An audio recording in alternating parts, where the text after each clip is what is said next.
Jeremias capítulo 23, versículos de 5 a 6.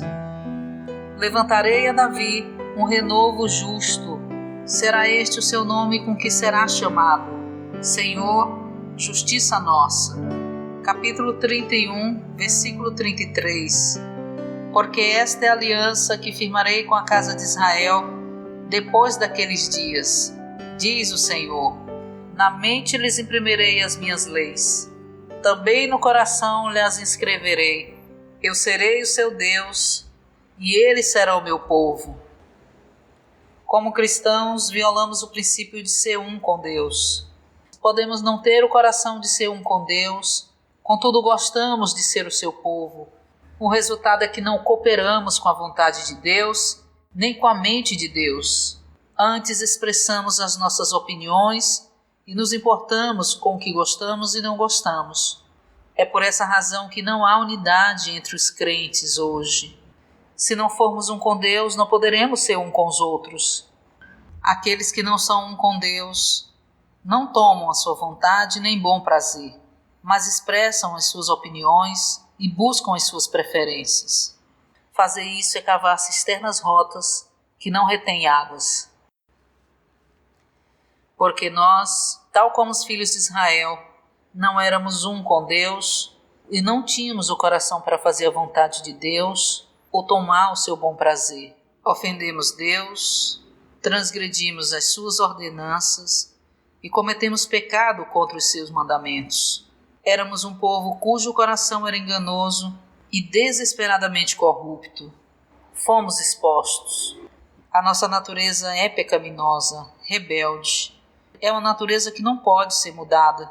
Uma vez que essa era a nossa situação, como podíamos ser reconciliados com Deus?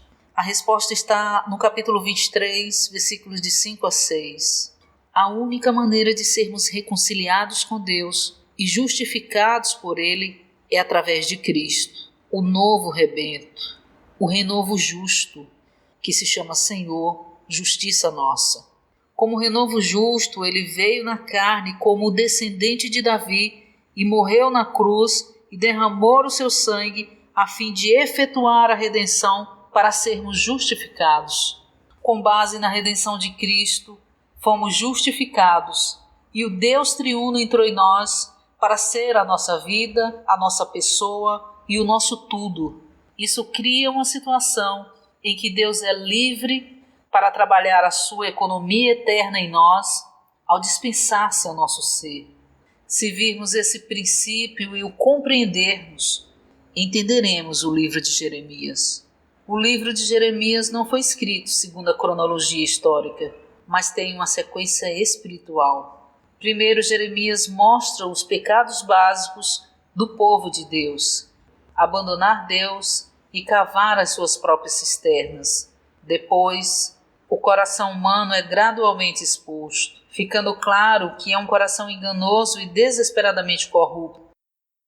Somos malignos e não temos esperança, tendo uma natureza caída que não pode ser mudada.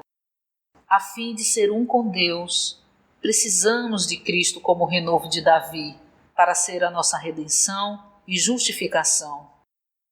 Isso leva o Deus triuno a entrar em nós, a fim de ser a nossa vida e a nossa lei da vida interior, a nossa capacidade e nosso tudo. Essa é a nova aliança. Na nova aliança não fazemos nada. Antes, somos simplesmente um com Deus e deixamos que Ele se inscreva em nós como a lei da vida. Essa lei da vida implica o Deus triuno com a capacidade mais elevada para exercermos a nossa função. Deus vive em nós e tem liberdade tanto em coisas grandes como pequenas, de se dispensar ao nosso ser para levar a cabo a sua economia. Esse dispensar trará a restauração de todas as coisas e se consumará na nova Jerusalém, no novo céu e na nova terra. A nova Jerusalém é a consumação da economia de Deus realizada pelo seu dispensar eterno. Em Jeremias, vemos que somos redimidos, justificados e que nos tornamos um com Deus. Um dia conheceremos Deus, viveremos Deus e seremos constituídos com Deus na sua vida e natureza, a fim de sermos a sua expressão coletiva. Esse é o ensinamento completo da Bíblia, especialmente no Novo Testamento. E essa é a essência do livro de Jeremias.